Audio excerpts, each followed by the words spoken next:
I was part of the group that went on the Power Spot trip in December 2015.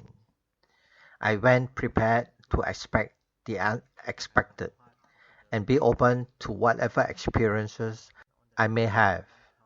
In a short 5 days, we visited a total of 10 Samadhi shrines and temples, and I would like to share my experiences at some of the places we visited. At the Siddha Samadhi Shrine, as I sat in meditation, I asked Patanjali to bless me with siddhi powers in order to help others.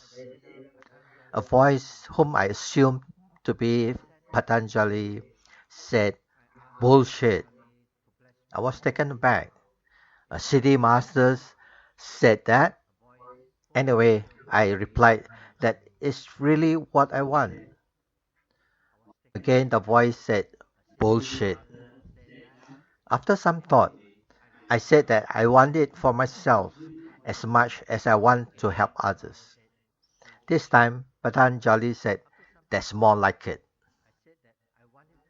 That set the tone for the rest of the trip. Be true to what I really want and ask accordingly. Next, we visited the shrine of Goddess Nambu Nayaki. As she is the goddess of healing, I asked for healing for myself and the ability to help others. My hands started to pulse with strong energy, and she gave me a personal message regarding healing, which I can use on myself as well as on others. Also, she told me that I don't need the cushion to sit on anymore.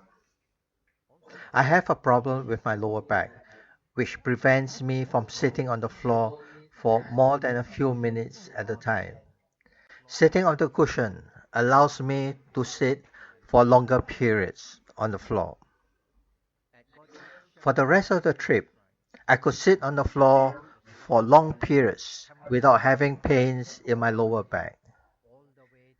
No need to carry the cushions around with me anymore. At Goddess Ambika Devi's shrine, I was filled with strong energy coming down from the top of my head all the way down to my feet. She said to me, "Don't fight it." I answered, "I'm not. I accept it fully." She said, "So be it." And she's gone.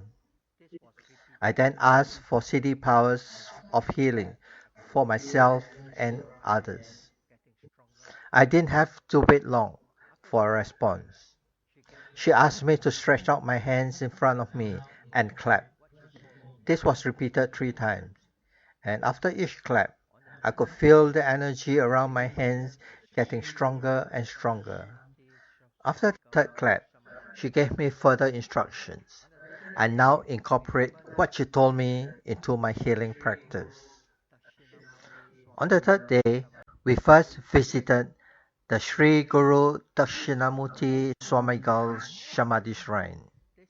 To me, this was the most important shrine of all. This is because the visions that I saw and the messages I received validated what I'm doing in my healing practice. Also, he is the only CD master who invited me to call on him should I need assistance. At the end of the meditation, as I placed my oil lamp onto Dakshinamurthy's shrine, tears flowed down my face, and I could feel a strong bond with Dakshinamurthy. At the Siddha Agastya Samedi Shrine, as soon as I started meditating, Agastya came and asked me if I liked to fly. I answered yes, and immediately we were floating above the clouds, where he asked me where I would like to go. I said Perth, where I could see my grandsons. He said that it is too easy, and he'll bring me instead to a place where not anybody is able to go, because it does not exist in the physical plane. In the next instant, I found myself facing an ancient looking wall. I looked around and I realized that we were outdoors and we are in a long corridor with pillars on both sides. I commented that there's nobody around. Agastya said that I'll see them only if they want to show themselves to me. Who they are, he did not say, but he said that this place is important to me. Then in flash, I'm back at the temple, and when I opened my eyes, I saw the other members in my group getting ready to leave. The last stop for the day was at Siddha Samadhi Shrine. As we were meditating, Tirumula spoke to me and said he wanted me to channel him so he can speak directly to the group. I said no, as I did not know who's speaking to me. When he asked me again, this time I agreed because I sensed that it was Tirumula. It was a gentle request, not demanding at all. So I channeled him and he spoke to us. Basically, he wanted the group to know that he is happy and honored that we came to his shrine to pay respects to him. He knows that we came with a wish in our hearts, and he will grant it if we ask him. He has the power to grant our wishes, for he is Tirumula. Tirumala is revered as one of the greatest Siddha from the 18th Siddha tradition. Therefore, found us visiting the Siddha Venkataraman Shrine. During meditation, I received a message for the group. It goes like this. You honor me with your presence and respect. I, in turn, will bless each one of you with a gift which you will need in your life. It will manifest when you have a need for it. Be one with the universe, and the universe will bless you with much joy in your life. We ended the day with a visit to Sri Agastya Samedi Shrine. Since he is the gatekeeper to the Siddhas world, I asked him for permission to gain entrance to the Siddhas realm. Agastya said, Siddha Dakshinamurthy vouched for me, so I'm free to enter. I felt very blessed by this. I also asked that my third eye be opened more fully.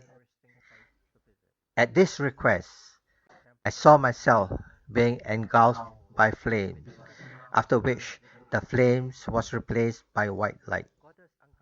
I interpret this as a cleansing process.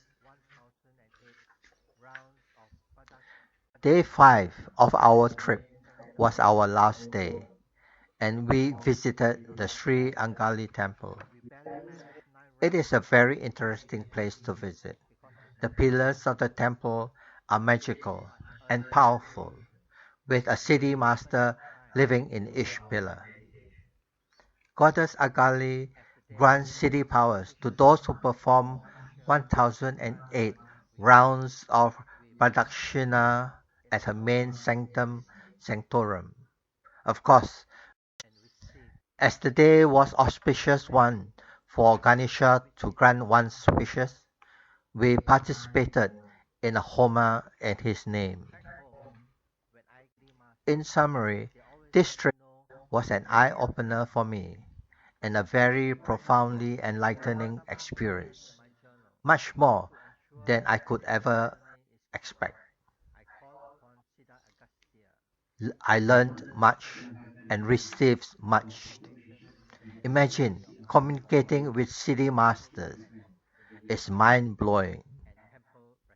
Back home, when I asked to connect with the city masters, they always let me know that they are present.